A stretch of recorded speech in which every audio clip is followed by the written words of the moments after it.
Welcome back to Biology on Earth. We are discussing body fluids and circulation.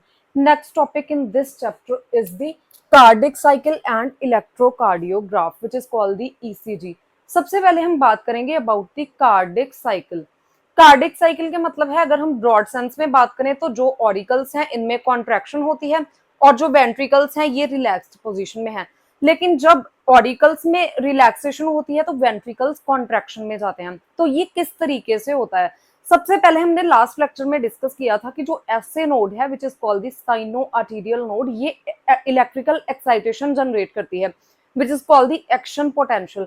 तो जब यहाँ पे जो एसए नोड है ये जनरेट करती है एक्शन पोटेंशियल को, तो दोनों जो ऑरिकल्स हैं ये साइमल्टेनियसली मीन साथ साथ ये कॉन्ट्रैक्शन में जाते हैं. और जो ऑरिकल्स की कॉन्ट्रैक्शन है it is called the auricular systole और auricle systole. Systole means contraction and diastole means relaxation. तो दोनों ऑरिकल्स में यहाँ पे सिस्टोल होता है, कॉन्ट्रैक्शन होती है. सो जब यहाँ पे ऑरिकल्स में कॉन्ट्रैक्शन होती है तो जो ब्लड है ये ऑरिकल से वेंट्रिकल्स में फ्लो होता है. जैसे कि यहाँ पे जो ट्राइकैस्पिड वॉल जो कि राइट वेंट्रिकल एंड ऑरिकल के बीच में प्रेजेंट होता है, और जो बाइकैस्पिड वॉल जो कि left auricle and left ventricle के बीच में प्रेजेंट होता है, ये दोनों ओपन हो जाते हैं और जितना भी ब्लड ऑरिकल्स में है ये वेंट्रिकल्स में आ जाता है. सो यहाँ पे क्या होता है, उसके बाद जो एक्शन पोटेंशियल है, अब एसए नोड में this is the structure of heart. तो अगर हम देखें तो यहाँ पे दो ऑरिकल्स हैं और दो वेंट्रिकल्स हैं. सबसे पहले जो एसए नोड है ये एक्शन पोटेंशियल जनरेट करती है और साइमल्टेनियसली दोनों जो ऑरिकल्स हैं इनमें कॉन्ट्रैक्शन होती है.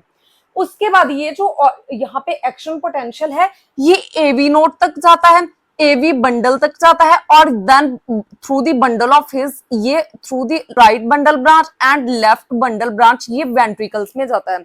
जब जो एक्शन पोटेंशियल है ये वेंट्रिकल्स में जाएगा तो जो वेंट्रिकल्स हैं ये कॉन्ट्रैक्शन में जाएंगे. तो इसके साथ क्या होता है कि जो वेंट्रिकल्स हैं ये कॉन्ट्रैक्शन में जाते हैं, और हमने अभी देखा कि कॉन्ट्रैक्शन का मतलब है सिस्टोल. सो यहाँ पे वेंट्रिकुलर सिस्टोल आएगा. जब वेंट्रिकल्स में सिस्टोल होता है तो जो ऑरिकल्स हैं ये रिलैक्स्ड पोजीशन में रहते हैं. अब ये रिलैक्स्ड हैं तो यहाँ पे टर्म आएगी डायस्टोल. सो ऑरिकल्स जब यहाँ पे वेंट्रिकल्स जो है इनमें सिस्टोल चल रहा है, ऑरिकल्स में डायस्टोल चलेगा, मींस ऑरिकल्स रिलैक्स्ड स्टेट में होंगे. This called the auricle diastole. उसके बाद क्या होता है कि जो ट्राइकैस्ट एंड बाइकैस्ट वॉल्व है ये क्लोज हो जाते हैं बिकॉज यहाँ पे जो वेंट्रिकुलर प्रेशर है ये इंक्रीज होता है. सो जो ट्राइकैस्ट एंड बाइकैस्ट वॉल्व है इनकी ओपनिंग एंड क्लोजिंग जो है ये डिपेंड करती है कि वेंट्रिकल्स में प्रेशर कितना है. अगर जैसे यहाँ पे हमने अभी देखा कि जितना भी ब्लड है अब ये वेंट्रिकल्स में है, और जब वेंट्रिकल्स कॉन्ट्रैक्शन में जाएंगे तो यहाँ पे वेंट्रिकल से जितना भी ब्लड है ये पल्मोनरी आर्टरी में मूव करेगा और देन आयोटा में मूव करेगा. सो यहाँ पे जो वेंट्रिकल्स हैं जब इस तरीके से कॉन्ट्रैक्शन के थ्रू ब्लड फ्लो करता है तो वेंट्रिकल्स में जो प्रेशर है ये डिक्रीज हो जाएगा. इसके साथ जो यहाँ पे वॉल्व है बाइकैस्ट एंड ट्राइकैस्ट वॉल्व ये ओपन हो जाएंगे. लेकिन जब जो वेंट्रिकल्स है ये पूरे फिल्ड हैं ब्लड के साथ तो यहाँ पे वेंट्रिकल्स में ज्यादा प्रेशर क्रिएट होता है. जैसे ही वेंट्रिकल्स में प्रेशर बढ़ेगा तो यहाँ पे जो वेल्व्स हैं ये दोनों क्लोज हो जाएंगे.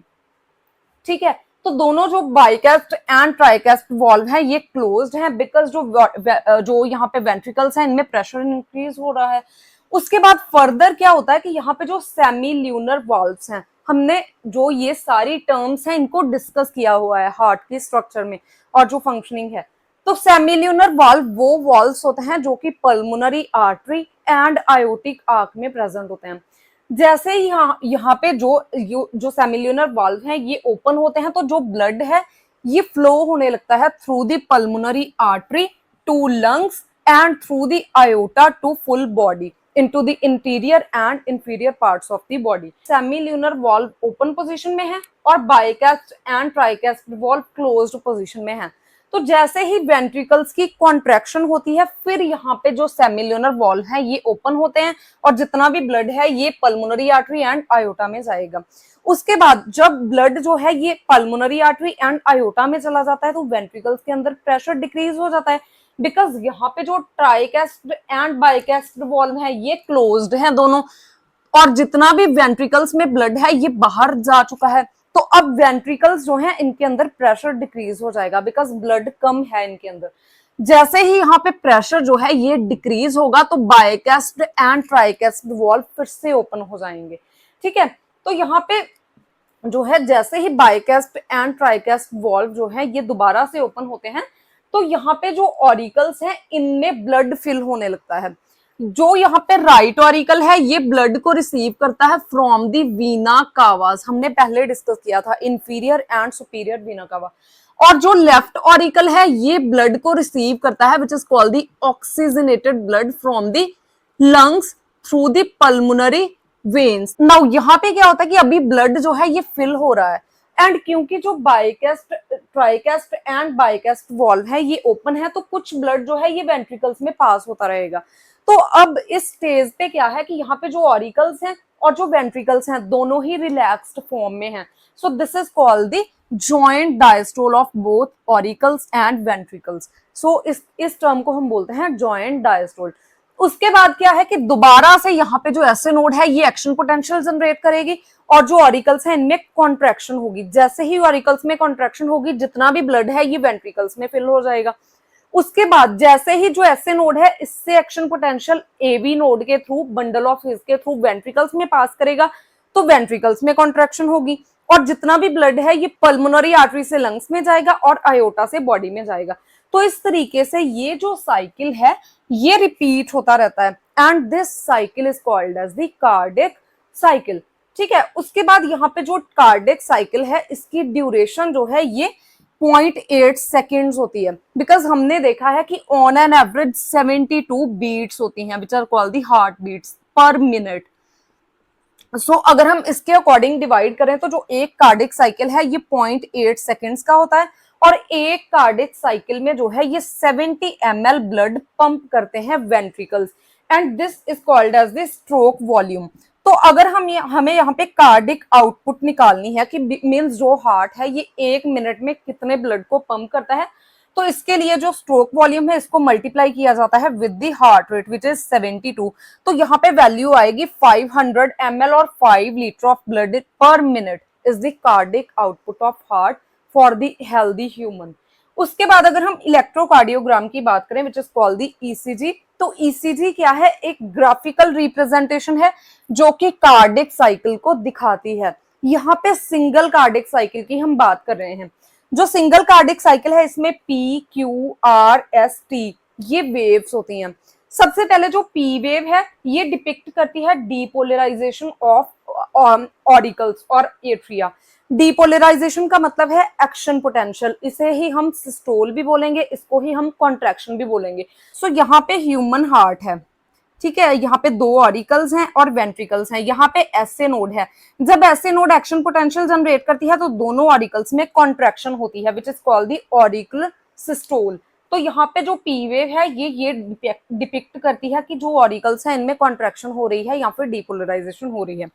उसके बाद यहाँ पे जो एसए नोड से एवी नोड और इसके आगे यहाँ तक कुछ टाइम का पॉज होता है, हमने डिस्कस किया है।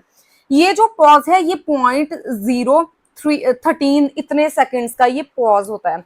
तो ये पॉज यहाँ पे आएगा। नाउ जो एक्शन पोटेंशियल है ये वेंट्रिकल्स की तरफ मूव करता है और जैसे ही एक्शन पोटेंशियल वेंट्रिकल्स में आएगा तो वेंट्रिकल्स कॉन्ट्रैक्शन में जाएंगे विच is called the ventricular systole. और वेंट्रिकल्स की कॉन्ट्रैक्शन ज्यादा मैसिव होती है देन दी ऑरिकल्स, इसलिए यहाँ पे एक बड़ी पीक इस तरीके से आती है। तो जब वेंट्रिकल्स में कॉन्ट्रैक्शन होती है और वी कैन से डीपोलराइजेशन होती है तो it will give you the QRS wave. ये QRS वेव है सबसे बड़ी वेव जो कि वेंट्रिकल्स की कॉन्ट्रैक्शन को डिपिक्ट करती है।